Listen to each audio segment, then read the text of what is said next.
এখন টাইম হচ্ছে রাত 10টা। এখন যেতে হবে মা বাবার ওখানে কোয়ার্টারে। তো ওই জন্য ফটাফট স্কুটি বের করলাম আর সোজা চলে গেলাম মা বাবার ওখানে কোয়ার্টারে। বাবার নাকি সরকারি মতে কিছু ট্রেনিংয়ের আয়োজন করা হয়েছে, ওই জন্য বাধ্যতামূলক কলকাতা যেতে হবে। তো ওই জন্য মাকেও তো যেতে হবে, কারণ বাবার শরীর অসুস্থ। এরপরে গাড়ি চলে এসেছে রাত 2টোর সময় ট্রেন। বেডিং পত্র নিয়ে সোজা চলে গেলাম নিউ কোচবিহার স্টেশনে। এরপরে গাড়ির থেকে জিনিসপত্রগুলো নামিয়ে স্টেশনের ভিতরে প্রবেশ করতে শুরু করলাম। এই দেখো, এটা নিউ কোচবিহার স্টেশন। রাত 2টোর সময় এরকম কিছু পরিস্থিতি।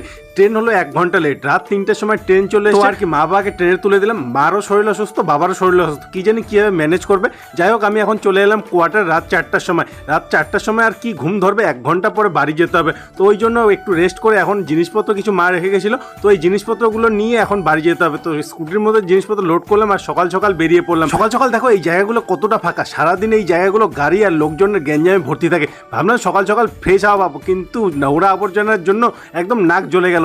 এরপর আমি সকালটা এনজয় করতে করতে চলে এলাম বাড়ি। দেখো গ্রামের পরিবেশটা সকাল সকাল কিছুটা এরকম থাকে। এখন বাড়ি এসে সবার আগে তো ফ্রেশ হয়ে নিলাম। সারা রাত ঘুম হয়নি, ওই জন্য এখন চোখ জ্বলছে। তো এখন বেশি দেরি না করে ফটাফট বালিশ ঠিক করে এখন শুয়ে পড়লাম। তো দেখা হচ্ছে কাল, টাটা।